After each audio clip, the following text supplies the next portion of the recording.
ബധിരനും സംസാരിക്കുവാനായിട്ട് തടസ്സവും ഉണ്ടായിരുന്ന ഒരു മനുഷ്യനെ ക്രിസ്തുവിൻ്റെ മുമ്പിലേക്ക് കൊണ്ടുവരുന്ന രംഗമാണ്, അവനെ സുഖപ്പെടുത്തുന്ന രംഗമാണ് നമ്മളിന്ന് കേൾക്കുന്നത്.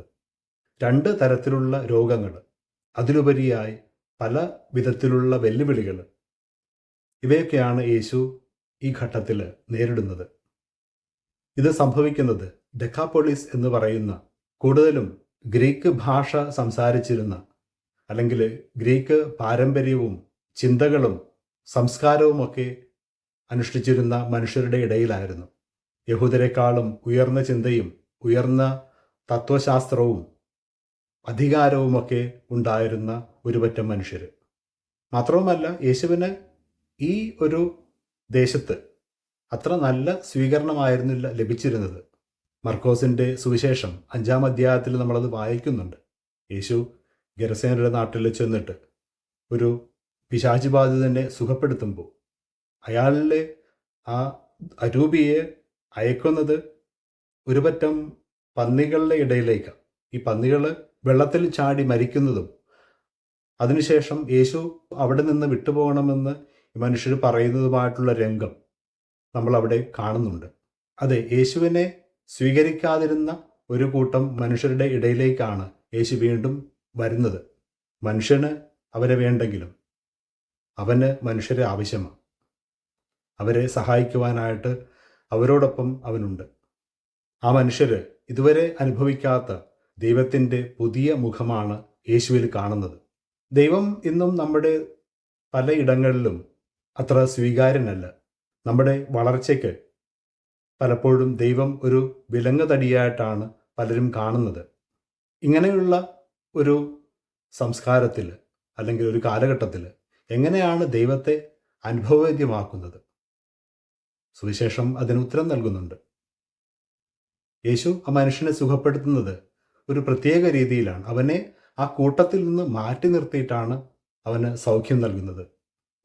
ബൈബിളിൽ കൂട്ടം എന്ന് പറയുമ്പോൾ അല്പം ശ്രദ്ധിക്കേണ്ട ഒന്നാണ്. പെട്ടെന്ന് സ്വാധീനിക്കപ്പെടുന്ന മനുഷ്യരെയാണ് പലപ്പോഴും ഈ കൂട്ടങ്ങളിൽ നമ്മൾ കാണുന്നത്. ഈ കൂട്ടങ്ങൾ പരസ്പരം നേരിട്ടും അല്ലാതെയും മറ്റുള്ളവരെ സ്വാധീനിക്കും. ഈ കൂട്ടത്തിൽ പലപ്പോഴും നമ്മുടെ കാഴ്ചപ്പാടുകൾ, വിശ്വാസങ്ങൾ, ഉറപ്പുകളൊക്കെ നഷ്ടപ്പെട്ടു പോകാം. ഇവിടെ ആകെ ഉള്ള പ്രതിവിധി അകലം പാലിക്കുക എന്നുള്ളതാണ്. ക്രിസ്തു ഈ മനുഷ്യനെ അകലത്തേക്ക് മാറ്റി നിർത്തുന്നുണ്ട്. പക്ഷേ അത് സ്ഥിരമായിട്ടുള്ള ഒരു അകലമല്ല. ഇവന് സൗഖ്യം പ്രാപിച്ച ശേഷം, ദൈവത്തെ അനുഭവിച്ച ശേഷം അവൻ തിരിച്ച് ഈ കൂട്ടത്തിലേക്ക് വരുന്നുണ്ട്, സമൂഹത്തിൻ്റെ ഭാഗമാവുന്നുണ്ട്. ദൈവത്തിലുള്ള വിശ്വാസം അവൻ്റെ ശക്തി ആയിരിക്കുന്ന അത്രയും കാലം ഇങ്ങനെയുള്ള കൂട്ടങ്ങൾ ഇനി അവന് ഒരു പ്രശ്നമല്ല. സ്നേഹമുള്ളവരെ, നമ്മളും നമ്മുടെ ജീവിത സാഹചര്യങ്ങളിൽ ഇപ്രകാരമുള്ള കൂട്ടങ്ങൾ അനുഭവിക്കാറുണ്ട്. ബന്ധങ്ങളിൽ, നമ്മുടെ കെട്ടുപാടുകളിൽ, നമ്മുടെ ആശയവിനിമയങ്ങളിൽ, സാമൂഹികവും രാഷ്ട്രീയവുമായിട്ടുള്ള പ്രശ്നങ്ങളിൽ ഒക്കെ നമ്മൾ ഇപ്രകാരം ഒരു കൂട്ടത്തിൽ ആയിരിക്കുക. പലപ്പോഴും പലർക്കും ദൈവം എന്നുള്ളത് തന്നെ അത്ര സ്വീകാര്യമല്ലാത്ത ഒരു ചിന്തയായിട്ട് മാറിയിട്ടുണ്ട്. ഇങ്ങനെയുള്ള കൂട്ടങ്ങൾ, ഇങ്ങനെയുള്ള സ്വാധീനങ്ങൾ നമ്മളെ ദൈവത്തിൽ നിന്നും അകറ്റിയേക്കാം. എന്നാൽ മറുവശത്ത് നമ്മുടെ കാതുകളിൽ യേശുവിൻ്റെ ഈ വാക്കുകൾ മുഴങ്ങുന്നുണ്ട്. എഫാത്ത, തുറക്കുക. നമ്മൾ ജ്ഞാനസ്നാനം സ്വീകരിച്ച ആ വേളയിൽ കേട്ട വചനമാണത്. എഫാത്ത, തുറക്കപ്പെടട്ടെ. ഇത് നമ്മെ എല്ലാവരെയും ഒരു കാര്യം ഓർമ്മിപ്പിക്കുന്നുണ്ട്. ദൈവത്തെപ്പറ്റി സംസാരിക്കുവാൻ, ദൈവത്തെ കേൾക്കുവാൻ നമുക്കെല്ലാവർക്കും ബാധ്യതയുണ്ട്. നമ്മളെല്ലാവരും വിളിക്കപ്പെട്ടവരാണ്. ദൈവത്തിന് മുമ്പിലും മനുഷ്യനോടും തുറവിയുള്ളവരായിട്ട് മാറുക. അതിലൂടെ നമ്മുടെ ജീവിതങ്ങൾക്ക് ശക്തി നേടുക. എന്നാൽ നമുക്കറിയാം, തുറവി എന്നുള്ളത് വലിയൊരു പ്രശ്നമാണ്. കാരണം നമുക്ക് എല്ലാ മനുഷ്യരെയും ഒരുപോലെ വിശ്വസിക്കുവാനായിട്ട് പറ്റില്ല. ജീവിതത്തിൽ പലപ്പോഴും ഉണ്ടായിട്ടുള്ള മുറിപ്പാടുകൾ ഈ തുറവിക്ക് ഒരു വിലങ്ങുതടിയാകാം.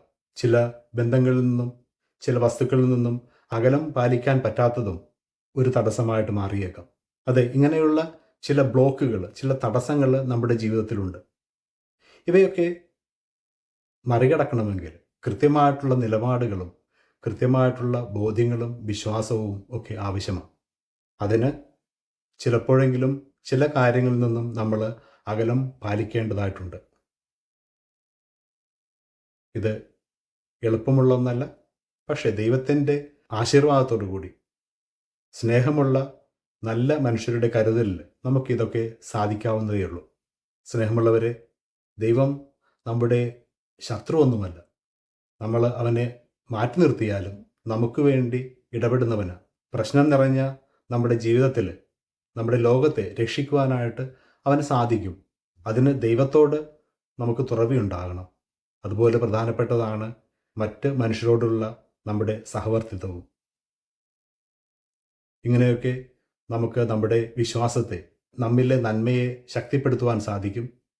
അങ്ങനെ വരുമ്പോൾ ദൈവത്തെ കാണുവാനും കേൾക്കുവാനും നമുക്ക് സാധിക്കും. തുറവിയുള്ള മനുഷ്യരായിട്ട് നമ്മൾ മാറുകയും ചെയ്യും. ഈ ഒരു കൃപയ്ക്ക് വേണ്ടി നമുക്ക് പ്രാർത്ഥിക്കാം. ദൈവം നമ്മെ എല്ലാവരെയും സമൃദ്ധമായിട്ട് അനുഗ്രഹിക്കട്ടെ. ആമേൻ.